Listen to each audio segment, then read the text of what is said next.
Hay una pregunta que evitamos formular cuando cruzamos el umbral de los 60 años, como si el simple hecho de pronunciarla pudiera acelerar lo inevitable. ¿Cuánto tiempo me queda realmente para vivir con plenitud, con claridad mental, con la capacidad de disfrutar lo que he construido? Durante décadas de enseñanza he observado cómo miles de personas llegan a esta etapa de la vida con una mezcla paradójica de gratitud y terror silencioso. Gratitud por haber llegado hasta aquí. Terror ante la posibilidad de que los años venideros sean de deterioro progresivo, dependencia y olvido de quienes fuimos alguna vez. He cumplido más de 80 años caminando por este mundo, y lo que he aprendido en templos de India, en conversaciones con maestros centenarios del Himalaya y especialmente en mi propio cuerpo que envejece, es que la forma en que atravesamos la vejez no es un accidente del destino ni una lotería genética. Es, en gran medida, la cosecha de semillas que plantamos cada día con nuestros hábitos, pensamientos y la relación que establecemos con este vehículo temporal que llamamos cuerpo. La tradición del yoga y la medicina ayurvédica que estudié durante años en Benarés no separan la salud física de la claridad mental ni de la serenidad emocional, porque comprendieron hace milenios algo que Occidente apenas comienza a redescubrir. Somos un sistema integrado donde cada pensamiento afecta cada célula, donde cada respiración consciente nutre no solo los pulmones, sino la totalidad de nuestro ser. Cuando alguien de 60, 70 u 80 años se acerca a mí en el centro Shadak, con esa mirada que mezcla esperanza y resignación, suele decirme algo parecido a esto. Ramiro, ya es tarde para mí. Mi cuerpo ya no responde como antes. Mi memoria falla. Siento que el tiempo se me escapa entre los dedos y no sé cómo detener esta caída. Escucho en esas palabras el eco de una creencia profundamente arraigada en nuestra cultura, que después de cierta edad solo queda administrar el declive, tomar pastillas para mantener a raya los síntomas y esperar con dignidad el final.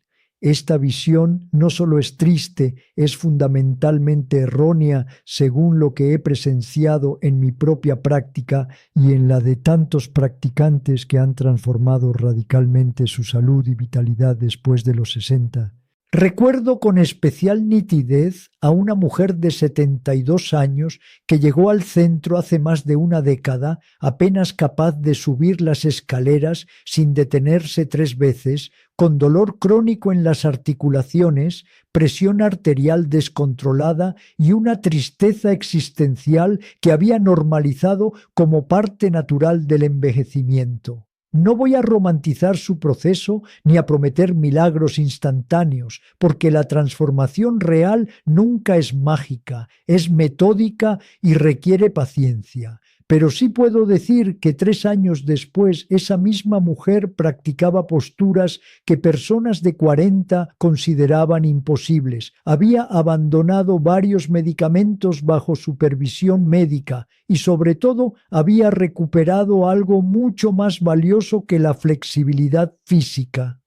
Había recuperado la sensación de estar viva, de habitar su cuerpo en lugar de arrastrarlo como una carga. La diferencia no estuvo en un producto milagroso ni en una técnica secreta, estuvo en comprender algo fundamental sobre la naturaleza del cuerpo humano después de los 60.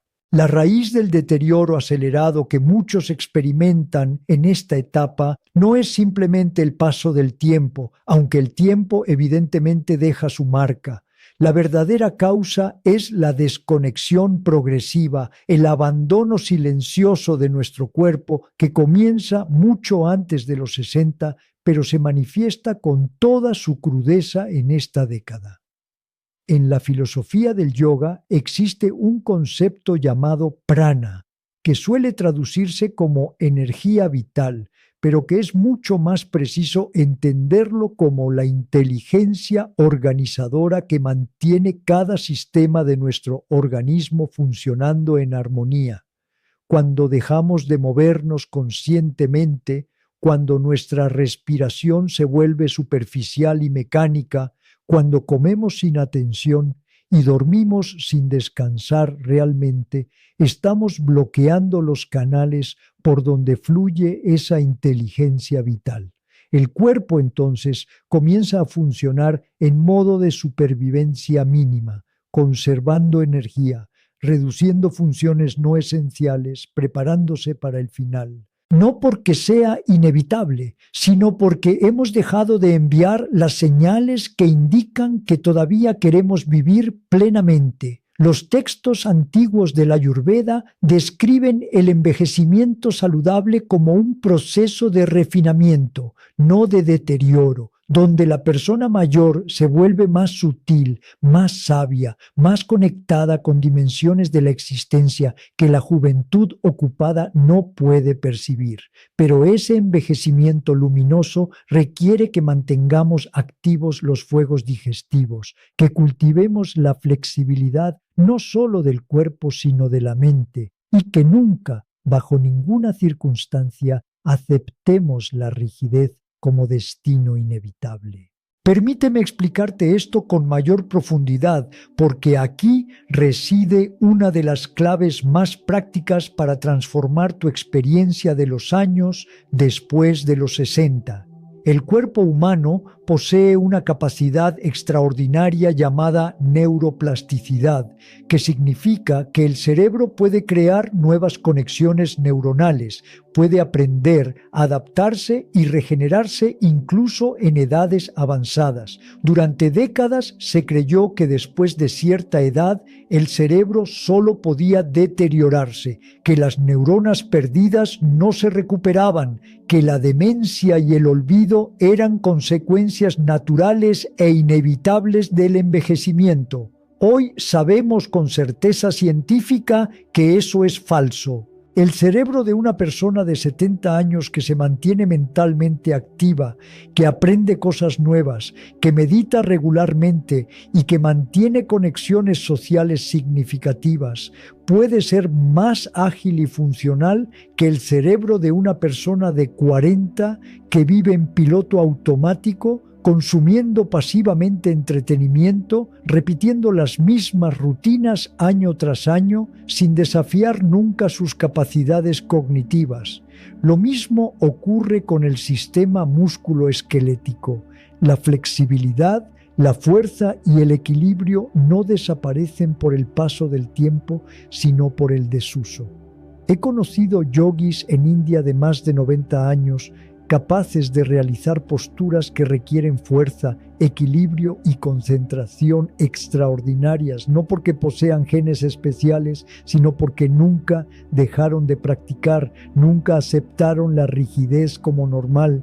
La pregunta entonces no es si tu cuerpo puede mejorar después de los 60, la pregunta es si estás dispuesto a relacionarte con él de una manera radicalmente diferente a como lo has hecho hasta ahora. Y esa nueva relación comienza con algo tan simple y tan profundo como la atención consciente. Hace algunos años, durante uno de mis últimos viajes a India, antes de que mi cuerpo me pidiera más quietud, pasé varios días en un ashram en las afueras de Rishikesh, donde residía un maestro de yoga terapéutico que había trabajado durante décadas con personas mayores. Su nombre era Krishnamurti, aunque no el filósofo famoso, sino un hombre humilde de unos 75 años, cuya presencia irradiaba una vitalidad contagiosa. Una tarde, mientras tomábamos té en el jardín del ashram, rodeados por el sonido del río Ganges, le pregunté cuál consideraba él que era el factor más importante para mantener la salud después de los 60. Esperaba una respuesta técnica sobre posturas específicas o protocolos dietéticos, pero su respuesta fue completamente diferente. Me dijo: Ramiro, El mayor veneno para las personas mayores no es el azúcar, ni la grasa, ni el sedentarismo, aunque todo eso importa. El mayor veneno es la creencia de que ya no hay nada nuevo por descubrir, de que ya se sabe todo lo que hay que saber, de que el resto de la vida es simplemente repetir lo ya conocido hasta que el cuerpo se apague. Me explicó que había observado cómo las personas que mantenían una curiosidad genuina por la vida, que seguían aprendiendo, que se permitían ser principiantes en algo nuevo, conservaban una chispa en los ojos que ninguna vitamina puede proporcionar. Esa chispa, me dijo, es la que mantiene activo el prana, la que indica al cuerpo que todavía hay razones para renovarse, para repararse, para seguir funcionando con precisión. Recuerdo que me contó la historia de un hombre que llegó a su ashram a los 68 años, completamente rígido, incapaz de tocarse las rodillas al inclinarse hacia adelante, con diabetes tipo 2 y una depresión que arrastraba desde hacía años. Ese hombre nunca había practicado yoga, nunca había meditado, consideraba todo eso como cosas raras que no eran para él, pero algo en su interior, quizás el último destello de instinto de supervivencia, lo empujó a intentarlo.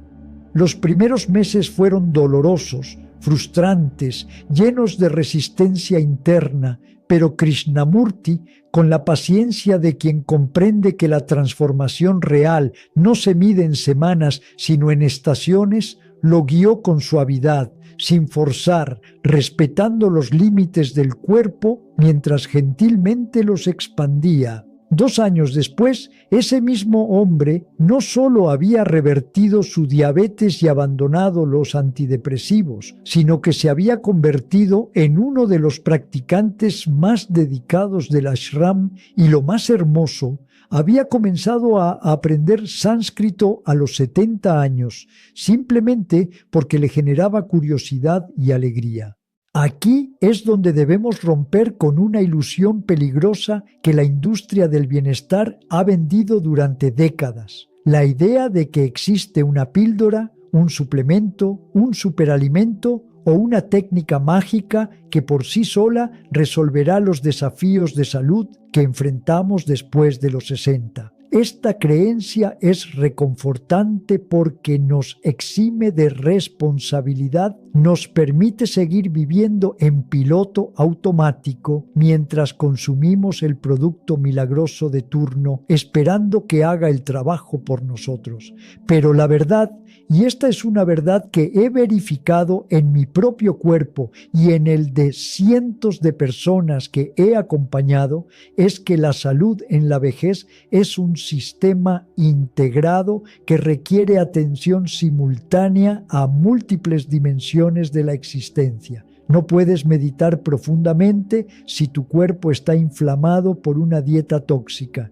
No puedes tener claridad mental si tu cuerpo está rígido y los canales energéticos bloqueados. No puedes tener vitalidad física si tu mente está atrapada en patrones de pensamiento negativo y victimización.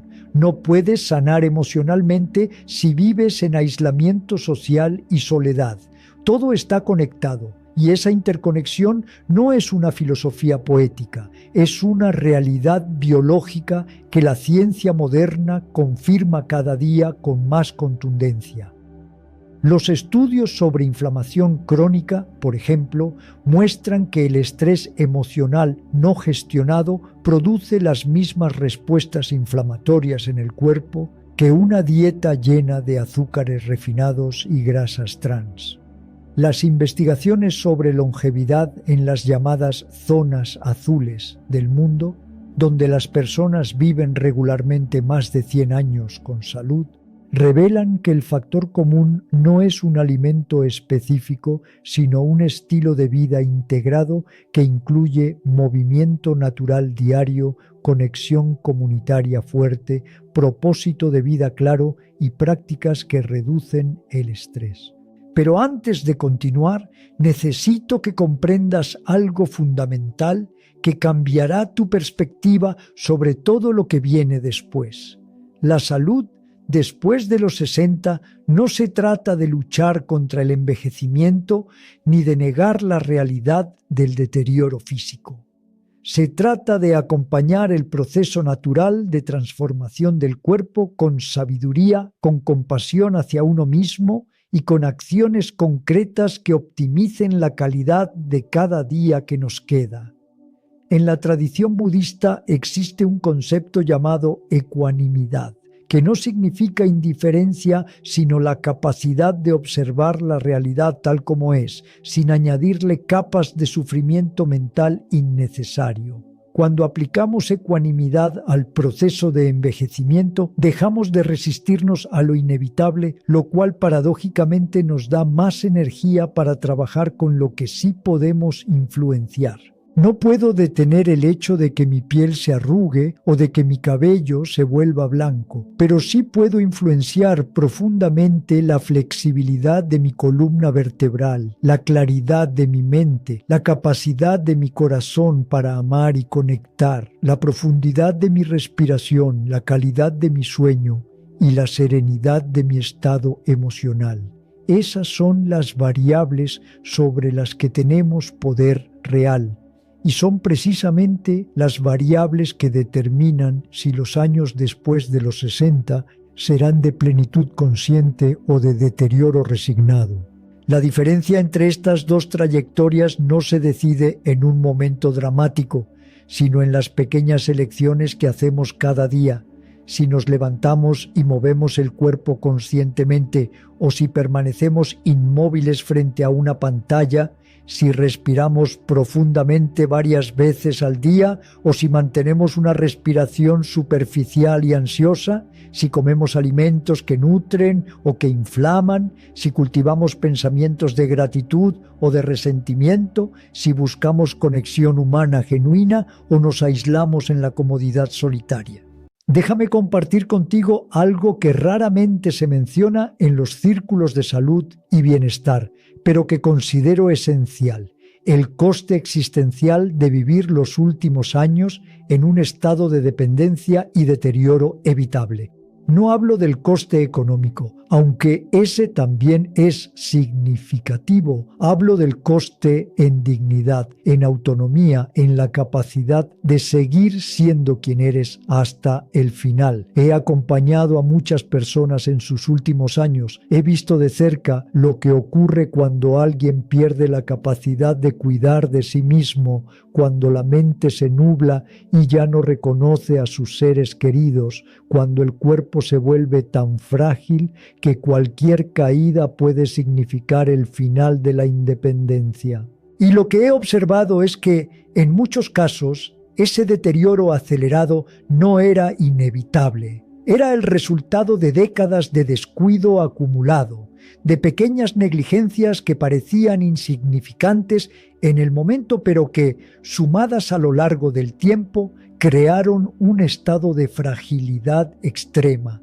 Hay un sufrimiento particular en darse cuenta demasiado tarde de que pudiste haber hecho las cosas de manera diferente, de que las herramientas para mantener tu vitalidad estaban disponibles, pero no las utilizaste porque parecían poco importantes o porque era más cómodo seguir como siempre. No te comparto esto para generar culpa ni miedo, sino para despertar una urgencia compasiva, una comprensión de que el momento de actuar no es cuando los síntomas se vuelven insoportables, sino ahora en este preciso instante, independientemente de la edad que tengas o del estado en que se encuentre tu cuerpo. Incluso si has descuidado tu salud durante décadas, incluso si ya experimentas dolores crónicos o enfermedades diagnosticadas, tu cuerpo conserva una capacidad de regeneración que puede sorprenderte si le das las condiciones adecuadas. He visto mejoras significativas en personas de 80 años que decidieron finalmente tomar responsabilidad de su bienestar y aunque obviamente no recuperaron el cuerpo de sus 30 años, sí recuperaron funcionalidad, redujeron dolor, mejoraron su estado de ánimo y lo más importante, recuperaron la sensación de agencia sobre su propia vida. Ahora bien, cuando hablo de cuidar la salud después de los 60, no me refiero a convertirte en un asceta que vive obsesionado con cada alimento que ingiere o cada movimiento que realiza. Esa rigidez mental es tan dañina como la rigidez física, porque genera estrés, ansiedad y una relación neurótica con el cuerpo que termina siendo contraproducente. Lo que propongo es algo mucho más sutil y sostenible, integrar en tu vida diaria prácticas sencillas que nutran tu cuerpo, mente y espíritu de manera natural, sin esfuerzo heroico, sin sacrificios dramáticos, simplemente como parte de tu forma de estar en el mundo.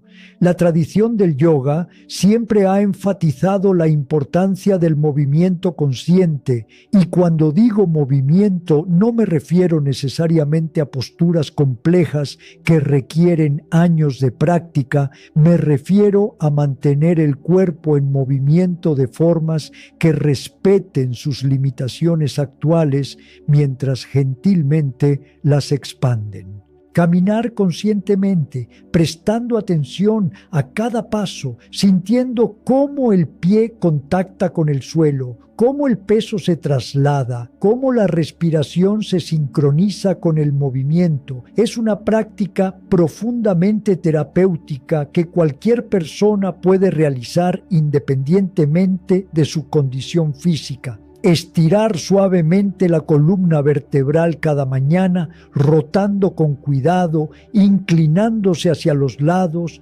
arqueándose suavemente hacia atrás, mantiene la flexibilidad de esa estructura central que alberga el sistema nervioso y cuyo estado influye directamente en tu vitalidad general. Practicar el equilibrio, aunque sea simplemente parándote en un pie mientras te sostienes de una silla, fortalece no solo los músculos, sino las conexiones neuromusculares que previenen las caídas, una de las principales causas de deterioro acelerado en personas mayores. Estas prácticas no requieren equipamiento especial ni membresías costosas, solo requieren la decisión consciente de dedicar unos minutos cada día a habitar tu cuerpo con atención y cuidado. Igualmente fundamental es la forma en que nutres tu cuerpo a través de los alimentos. La dieta ayurvédica que estudié en profundidad durante mis años en India no se basa en contar calorías ni en restricciones extremas, sino en comprender qué alimentos generan claridad, energía y equilibrio en tu sistema particular y cuáles generan pesadez, inflamación y confusión mental. A medida que envejecemos, el fuego digestivo tiende a debilitarse, por lo que necesitamos alimentos que sean nutritivos pero fáciles de digerir, preparados de formas que los hagan accesibles para un sistema digestivo que ya no tiene la potencia de la juventud. Esto significa priorizar alimentos integrales, vegetales cocidos que sean más fáciles de asimilar que los crudos, proteínas de calidad en cantidades moderadas, grasas saludables que nutren el cerebro y las articulaciones, y especias con propiedades antiinflamatorias como la cúrcuma, el jengibre y la canela. Significa también reducir drásticamente el azúcar refinado que acelera el envejecimiento a nivel celular y genera inflamación sistémica, y los alimentos ultraprocesados que confunden al cuerpo con sustancias que no reconoce como alimento real. Pero más importante que cualquier lista específica de alimentos es cultivar una relación consciente con el acto de comer. Masticar lentamente, saborear cada bocado, comer en un estado de calma en lugar de hacerlo frente a una pantalla o mientras la mente está agitada y sobre todo escuchar las señales del cuerpo que te indican qué alimentos te generan bienestar y cuáles te generan malestar. Tu cuerpo posee una sabiduría innata si aprendes a escucharlo en lugar de ignorarlo sistemáticamente. La respiración es otro pilar fundamental que la mayoría de las personas descuida por completo, asumiendo que como respiran automáticamente no hay nada que aprender o mejorar, pero la forma en que respiras influye directamente en tu estado del sistema nervioso, en la oxigenación de tus tejidos, en tu nivel de energía y en tu estado emocional. La respiración superficial y rápida, que es la forma en que respira la mayoría de las personas modernas, mantiene el cuerpo en un estado de alerta bajo constante, activando el sistema nervioso simpático asociado con el estrés. La respiración profunda y consciente, especialmente la respiración diafragmática donde el abdomen se expande en la inhalación, activa el sistema nervioso parasimpático asociado con la relajación, la digestión y la regeneración. Dedicar solo 5 minutos al día a respirar conscientemente, inhalando profundamente por la nariz, reteniendo brevemente, exhalando completamente, puede transformar tu estado fisiológico y mental de formas que ningún medicamento puede replicar. En la tradición del pranayama, que es la ciencia yógica de la respiración, existen técnicas específicas para diferentes propósitos. Respiraciones que energizan, respiraciones que calman, respiraciones que equilibran los hemisferios cerebrales, respiraciones que purifican los canales energéticos. No necesitas dominar técnicas complejas para beneficiarte, simplemente con hacer consciente tu respiración varias veces al día y profundizarla suavemente ya estás generando un impacto positivo significativo.